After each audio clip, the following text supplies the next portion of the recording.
Babalon. The goddess Babalon. Well, she's an enigma, and she's somebody I'm going to be talking about today. It wasn't planned to talk about her. She is somebody who has helped me on my spiritual journey in more ways than one. She is more complex than meets the eye, and I feel her, well, to be honest, I feel her with me now. She was here before I was filming, and I just feel like she wants me to speak about her. So, fair warning, this video may contain themes that offend some people. There will be some things that I speak on that might rub some people up the wrong way. I just know it, okay? Now, apologies in advance for that. Also, I just want to say that I do love men as much as I love women. You know, I am not somebody who is like, oh, women are better than men or men are better than women. But there are certain themes within this that I'm telling you, will rub people up the wrong way, okay? So I just want to get that out there, all right? I'm sorry, but I'm also not sorry. So let's get into it.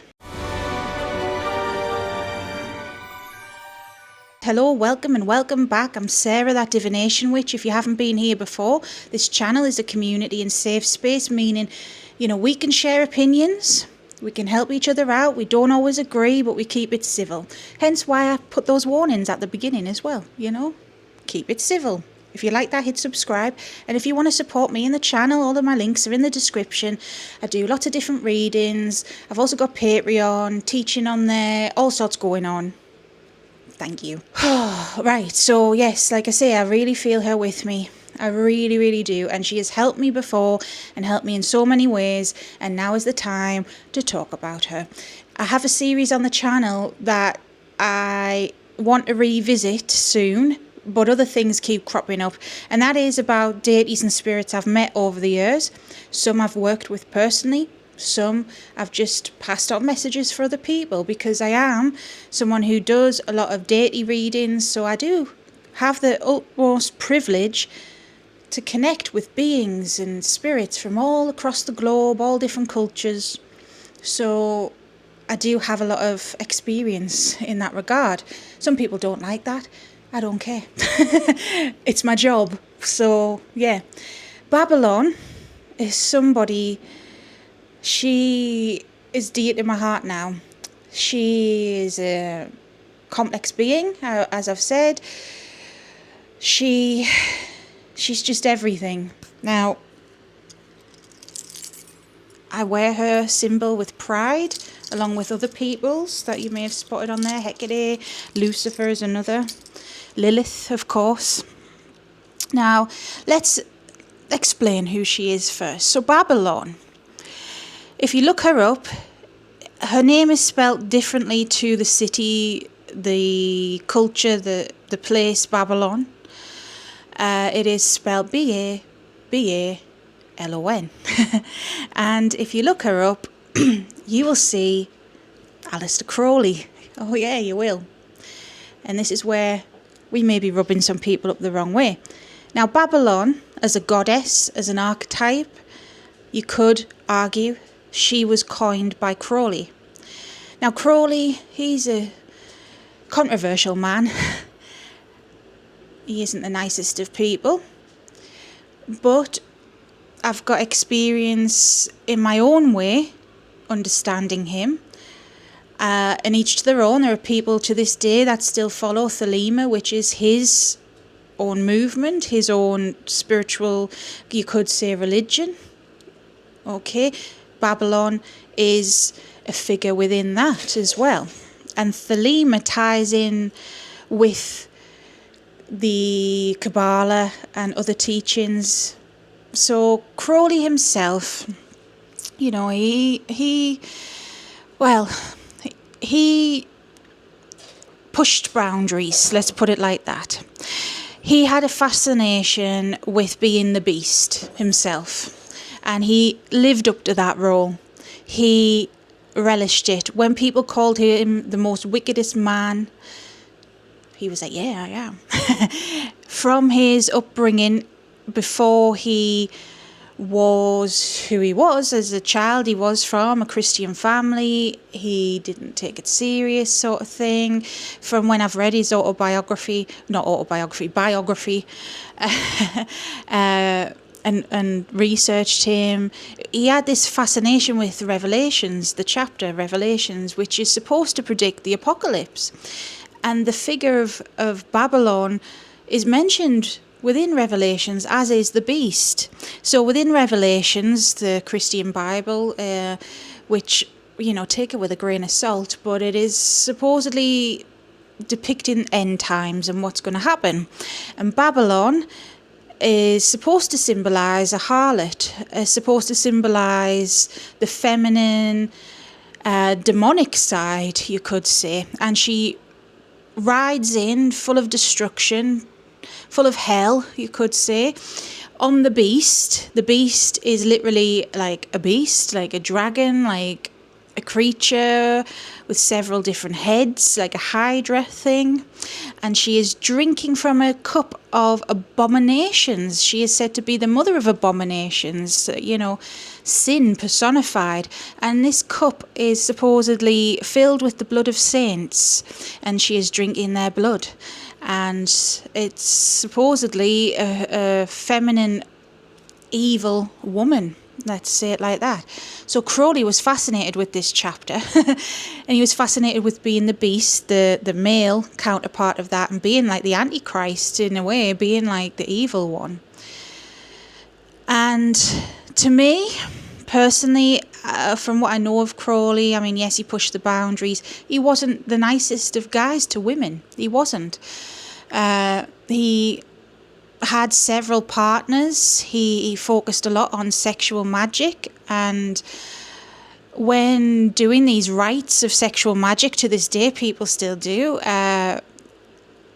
Babalon is an integral part, because the role of Babalon in Thelema is the Scarlet Lady, the Scarlet Woman. It's the sexual energy, so you as a person could embody her. And within the movement of Thelema, there were several, and still are several people, probably 100 people at this point, or thousands, that embody that sexual energy. And it's like a yin and a yang, a divine masculine to the divine feminine. The beast, a male can embody that, and it's union. And that's the way it is. But the sex magic side of things in Thelema, it's, to be honest, it's quite sacred to my knowledge. Each their own. There is a time and a place for such things. I mean, it isn't just in Western occultism that we find such things. Sex magic or sacred sex is found within many cultures. I mean, look at the Kama Sutra, look at, tantric practices, the Kundalini awakening. Yeah, it is a thing, and it's a divine thing, and Babalon embodies that. She is the embodiment of a sacred prostitute. Now, this video is definitely probably going to get demonetized, but that's fine. The amount of times I've mentioned sexual things here, oops. But it has to be said, even though we're on YouTube, there's no two ways around it. Now, sacred prostitution was a thing within many cultures and religions before Abrahamic religions, Christianity and the like came along. You would sleep with a priestess, to be by extension sleeping with a goddess.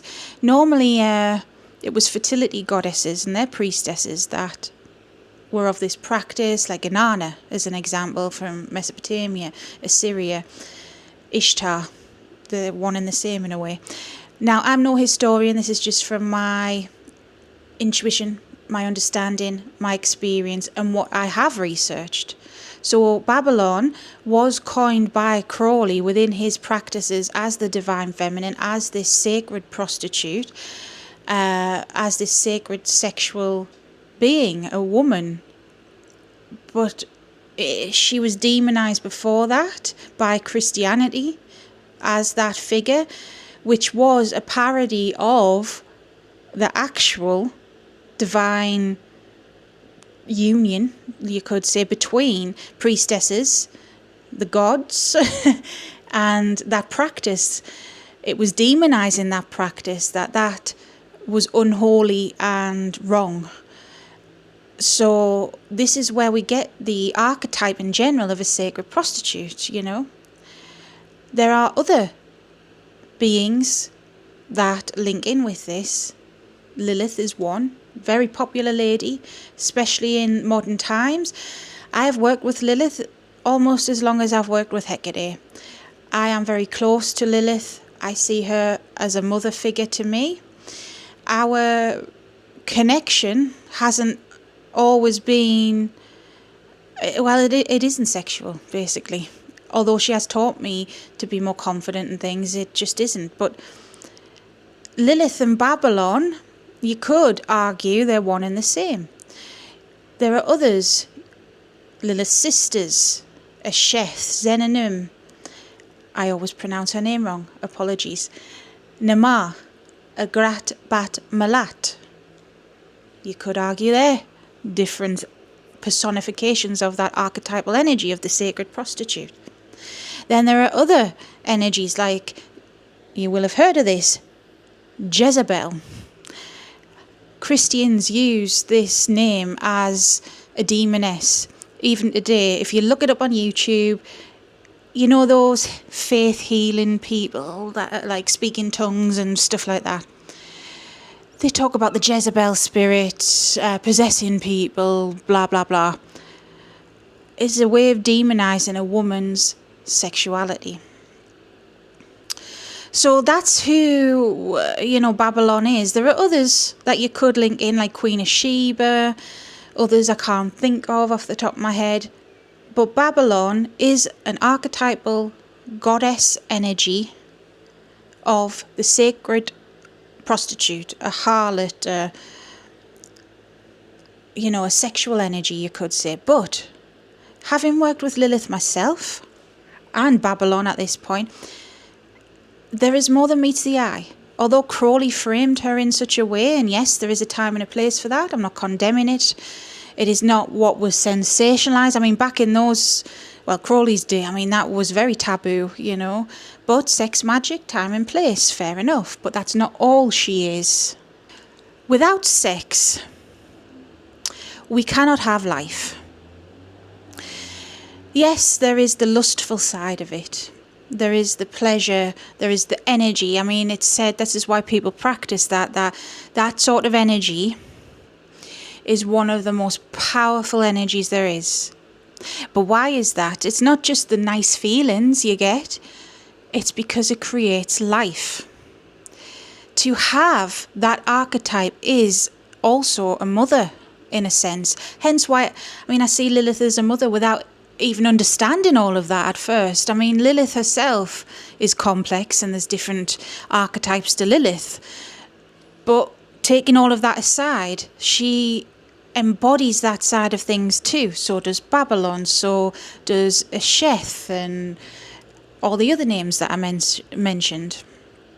So the divine feminine in general needs this energy. There are other goddesses out there that have this side to them, whether we like it or not, because it's so complex, Aphrodite has this side to her, of course. She is a love and fertility goddess. Inanna, Ishtar, I've already mentioned that. Freya, all the fertility goddesses. But even outside of that, there will be other goddesses. Even Hecate will have this side to her. Because this side of a woman, in general, is life.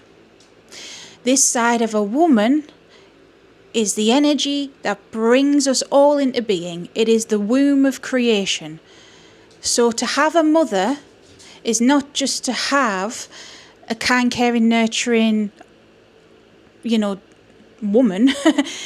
It is to have a sexual being, somebody who embodies that energy as well. And that is not just in a lustful, promiscuous way. That is just in a confidence manner. And that's what I've been taught from these beings. If you look at Babalon as well, within Thelema I mentioned that it's Crowley's religion in a nutshell. but it links within Kabbalah, the tree of life, the tree of death. Babalon is said to rule over the abyss. She is said to be an abyssal gatekeeper. The abyss is a hidden sphere. The abyss is destruction, the void. It is not the same as the void, but it's kind of like an extension of that. I know this is going to sound absolutely immature and stupid, but think of the abyss as a recycle bin on your computer. You put things in there that you don't want. The abyss strips away negative energy. The abyss feeds on that. There are creatures within the abyss and so much sensationalized stuff about the abyss.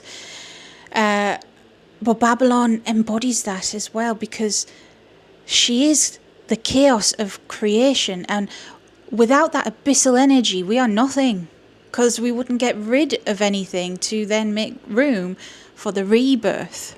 She is rebirth. The Qliphoth, if you know what it is, so you've got the tree of life, the tree of death is the Qliphoth. Crowley was one of the first to properly explore that, because the Qliphoth was always there. It's always been there. So long as there's been a Kabbalah system, it was known as the shadow side, the Sitra Ara. But Crowley really explored it, and he linked Babalon with the abyss, and he linked other demons with the different spheres of the Qliphoth as well. The Qliphoth is the tree of death. It's the root system, and it is ruled over by darker beings, demons, etc. Lilith is an integral part of the Qliphoth as well. Gamaliel is said to be her sphere, but Namar is Malkuth, and Namar is one of her sisters, another one, and then Sitar, and it is Sitariel, isn't it? Yes. The Empress energy, the third sphere up, that is also the divine feminine. It comes just after the abyss. Lilith plays an integral role in this. Universe B, some people call the Qliphoth. Some people say that the Qliphoth is Universe B. Some people say that it is what is beyond these systems is Universe B. But whatever you want to call that, the left-hand path, it is very ruled by feminine energy. And this is where I'm going to ruffle feathers. Some people say the Qliphoth itself is Lilith, because Lilith is also an aspect of the creator, the divine feminine. Lilith is Hecate. Hecate is the divine feminine. Hecate is just one word for it. Hecate is Tiamat. Hecate is many other names. Lilith is an Lilith is an aspect of her. Lilith is that divine sexual energy that brings forth life. Lilith is Babalon. They are the divine feminine. Here's where the problem lies. And I'm going to ruffle feathers, but I have to speak it. I have to say it. Within the occult side of things, maybe not just the occult, but this is my experience. Within the left-hand path, demonology, people who talk about the Qliphoth, people who work these systems, it's dominated by men since the days of Crowley, if not before, okay? There's nothing inherently wrong with that. I have nothing against men, you know, because we're all humans, whether you're male or female or whatever you identify as. You do you, okay? We're all learning, and we're all here bumbling through life in our own ways, whatever our path is.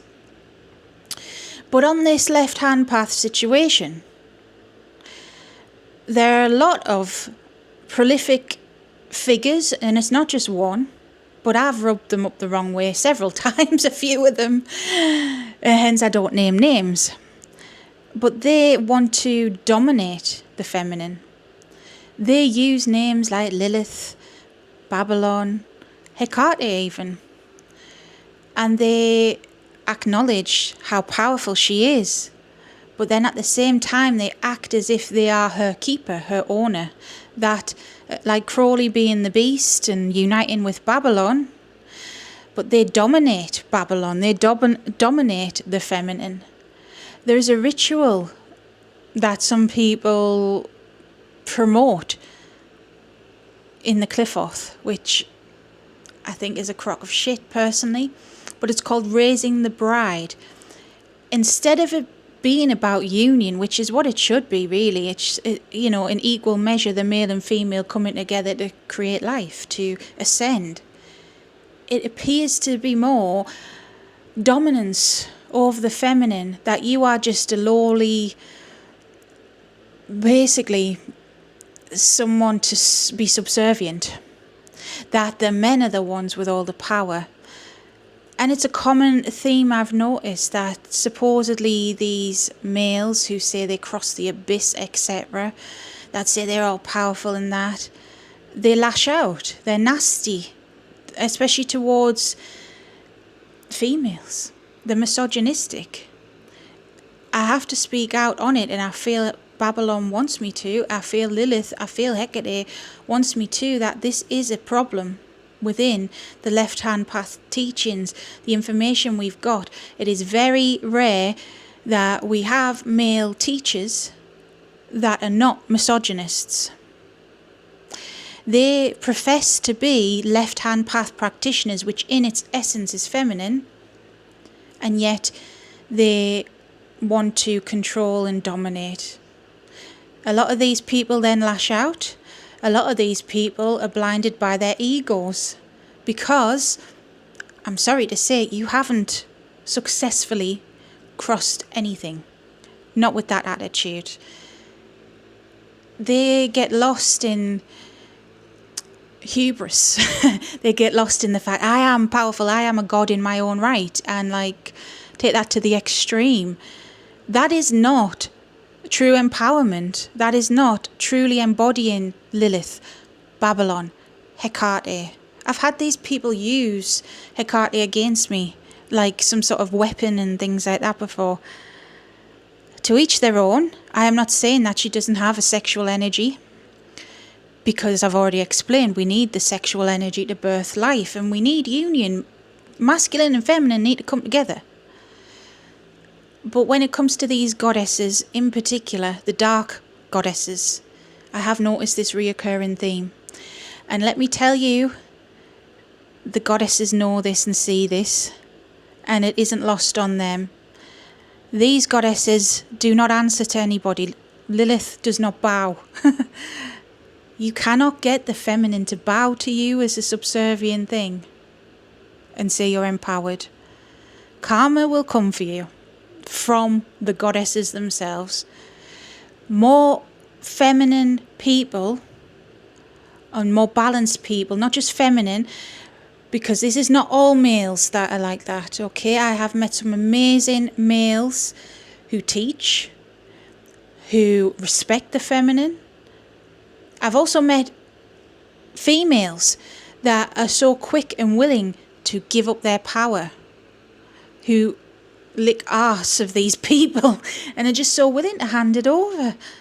That's just as bad to me. So we need more of this coming together, this union in that regard. Now, I'm specifically talking about the left-hand path there and those sorts of practices. But let me add, on the flip side, because it's been brought to my attention before, more, let's say, fluffier, lighter side of things. And it's not to diminish its power, by the way, because I've had that used against me too, being called Wiccan as an insult. There's nothing wrong with being a Wiccan, okay? But things like that seem to be more dominated by females. It's the opposite problem. Not everyone, of course not. But there are a lot of females that exclude men, exclude anyone that isn't, born female, TERFs or whatever you want to call them. Now, I'm not going to get into that because that's not my cup of tea and it's not for me to talk about. But what I will say is that's wrong too. You cannot have one without the other. It's all balance. So these female-only covens and movements and all of this, to an extent, I understand kind of why, but that's just as bad as these misogynistic occultist men. you're just as bad as them. You want a safe space for women. That's what I mean. I get it. But there is no safe space if you are being exclusionary and if you are being judgmental. That's not a safe space on either side. So any goddess, if it's a dark goddess, light goddess, the divine feminine knows this as well and sees this, and you will get your karma. Because everyone is welcome at her table. Everyone. Male, female, anything in between. Everyone is welcome at her table. So, yeah. Now, I never touched on my personal experience with Babalon, did I? I went on this rant about this because I feel led by her. Like I said, this isn't scripted. It wasn't even planned. It just suddenly popped in my head to do this. I'm like, okay. I listen and I do. My experience with Babalon. So before I walked the Qliphoth, I knew who Babalon was. I have vague memories of this. It was a year or two ago she reached out to me. There was a time I was just embodying her energy. Now, like I say, Lilith has always been with me, and it just felt similar to Lilith, and I started researching her. And there's a book called The Red Goddess. Have a look at it. It's all about Babalon if you're interested. I forgot who writes the damn thing. But it's not linked with Thelema. It just talks about Babalon. So if you want to learn about her, The Red Goddess is a good start.